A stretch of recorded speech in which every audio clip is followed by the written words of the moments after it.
আন্তর্জাতিক অপরাধ ট্রাইব্যুনাল যেটি পুনর্গঠিত হয়েছিল জুলাই গণঅভ্যুত্থানের পরে, সেই ট্রাইব্যুনালের প্রথম রায় হয়েছিল।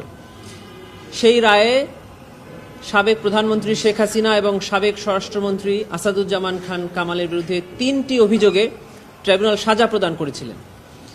তার মধ্যে প্রথম অভিযোগে ট্রাইব্যুনাল এই দুই আসামির বিরুদ্ধে আমৃত্যু কারাদণ্ডের আদেশ প্রদান করেছিলেন, আর বাকি দুটি অভিযোগ একত্রিত করে ট্রাইব্যুনাল তাদের বিরুদ্ধে মৃত্যুদণ্ডের রায় প্রদান করেছিলেন। প্রসিকিউশনের পক্ষ থেকে সাবেক প্রধানমন্ত্রী শেখ হাসিনা এবং আসাদুজ্জামান খান কামালের বিরুদ্ধে প্রদত্ত সেই আমৃত্যু কারাদণ্ডকে মৃত্যুদণ্ডে পরিণত করার জন্য আপিল বিভাগে অর্থাৎ সুপ্রিম কোর্টের আপিল বিভাগে একটি আপিল দায়ের করা হয়েছে। আজকে সেই আপিলটি দায়ের করা হয়েছে কারণ আপনারা জানেন যে ট্রাইব্যুনালের যে কোনো রায়ের বিরুদ্ধে সুপ্রিম কোর্টের আপিল বিভাগে 30 দিন সময় থাকে আপিল দায়ের করার।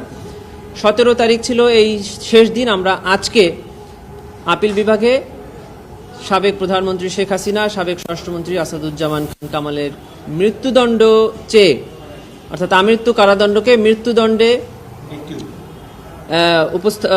উন্নীত করার জন্য, ইনহ্যান্স করার জন্য আমরা আপিল দায়ের করেছি 8টি গ্রাউন্ডে।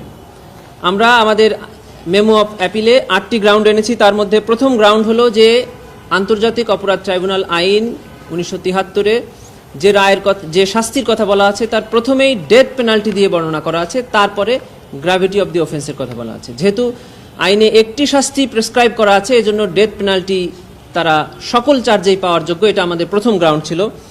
দ্বিতীয় গ্রাউন্ডে আমরা বলেছি যে জুলাই গণ অভ্যুত্থানে যে অপরাধ সংগঠিত হয়েছে সেটা হলো violation of serious human rights, এবং সেখানে হেনিয়াস অফেন্স হয়েছে যার শাস্তি একমাত্র মৃত্যুদণ্ডই হওয়া উচিত। তৃতীয় গ্রাউন্ডে আমরা বলেছি যে স্কেল অফ অ্যাটাক যেটা এগেইনস্ট সিভিলিয়ান, নিরস্ত্র নিরীহ মানুষের উপরে হয়েছে, তার ব্যাপকতা ছিল মারাত্মক। এর কারণে মৃত্যুদণ্ড ছাড়া অন্য কোনো শাস্তি প্রদান করা আইনত সঠিক হয়নি, এটা আমরা বলেছি। চতুর্থ গ্রাউন্ডে আমরা বলেছি যে গ্র্যাভিটি অফ দি অফেন্স যেটা ট্রাইব্যুনাল আইনে বলা আছে, সেই গ্র্যাভিটি অফ দি অফেন্স অনুযায়ী মৃত্যুদণ্ডই একমাত্র শাস্তি হওয়া উচিত এই ধরনের অপরাধের ক্ষেত্রে। পঞ্চম গ্রাউন্ডে আমরা বলেছি যে শুধুমাত্র আসামির অধিকার দেখলেই হবে না, এখানে রাইটস অফ দি ভিকটিমস এবং সোসাইটির রিজনেবল এক্সপেকটেশনটাও দেখতে হবে।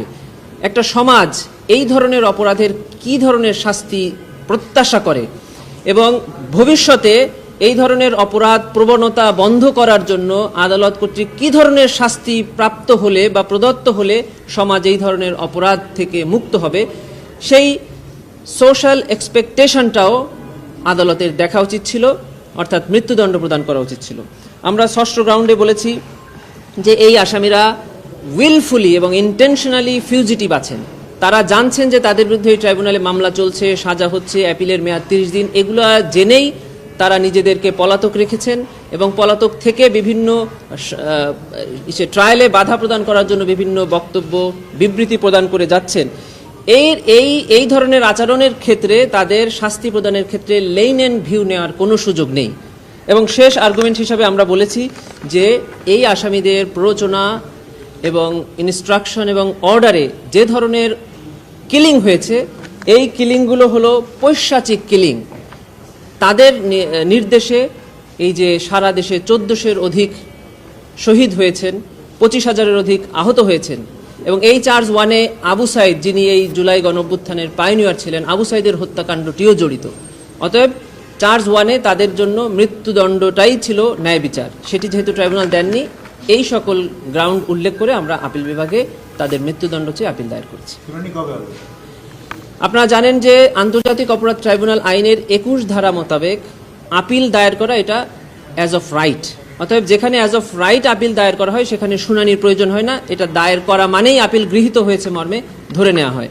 আপিল নিষ্পত্তির জন্য একটা শুনানি হবে, তার জন্য আমাদের আইনে পরিষ্কার করে বলে দেওয়া আছে যে 60 দিনের মধ্যে এই আপিলটি নিষ্পত্তি করতে হবে।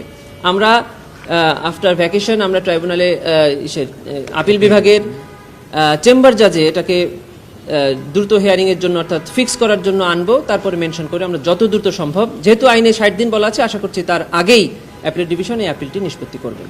তবে যদি এখানে যে পক্ষদেরকে আপিল করার সুযোগ আছে তারা চাইলে আপিল করতে পারতেন, আমার জানা মতে এখনো কোনো আপিল হয়নি। প্রসিকিউশনের কাছে এই ধরনের আপিল দায়ের করার জন্য কেউ এখনো আসেননি। 2 নম্বর কথা হলো যে সামাজিক প্রত্যাশার ব্যাপারে এটা সেটেল প্রিন্সিপাল, এটা অ্যাপিলেট ডিভিশনের জাজমেন্টে এটা বলা আছে যে অপরাধের গ্র্যাভিটি, নৃশংসতা পরিবর্তে বা নৃশংসতার ক্ষেত্রে সামাজিক প্রত্যাশাটা কি থাকে, যে এই ধরনের অফেন্সের ক্ষেত্রে কি ধরনের রায় হলে সমাজের প্রত্যাশা পূরণ হয় এবং ভবিষ্যতে এই ধরনের অপরাধ আর যেন সংঘটিত না হয় সেই ব্যাপারে অপরাধীরা ভীত হয় বা সমাজ মনে করে যে হ্যাঁ সঠিক বিচার হয়েছে, সেটাকেই বলে সামাজিক প্রত্যাশা। সেটাও আমরা একটা গ্রাউন্ড নিয়েছি। শেখ হাসিনা যেগুলো দিচ্ছে সে তো আমাদের সামনে নেই, এবং শেখ হাসিনার এই জুলাই গণঅভ্যুত্থানের ট্রায়ালটাও এখন ট্রাইব্যুনালে নেই, অতএব ওই ট্রাইব্যুনাল আর নিতে পারে না। ওনার যে ট্রায়ালগুলো চলমান আছে সেক্ষেত্রে যদি উনি কোনো কথা বলেন তাহলে ট্রাইব্যুনালের সামনে আমরা অবশ্যই আনব।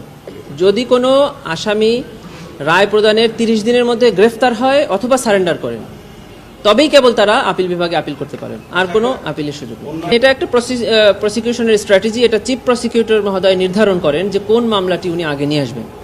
যদিও অপরাধের গ্র্যাভিটির চিন্তা করলে যারা ফিরে আসেনি তারা এবং তাদের যে আত্মীয় স্বজনের এই যে ক্ষতি, তারা হলো রিয়েল ভিকটিম, এগুলো অফেন্সের ক্ষেত্রে বেশি হেনিয়াস। কিন্তু আমরা এগুলো কেন নিয়ে এসেছি? কারণ প্রমাণের ক্ষেত্রে যারা ফিরে এসছেন এই ভিকটিমরা নিজেরাই এই ট্রাইব্যুনালে সাক্ষী হচ্ছেন বা হয়েছেন, এটা প্রমাণ করার জন্য এবং আইন সিদ্ধ, যার কারণে আমরা এটা নিয়ে এসেছি। আর যারা ফিরে আসেননি তাদের তদন্ত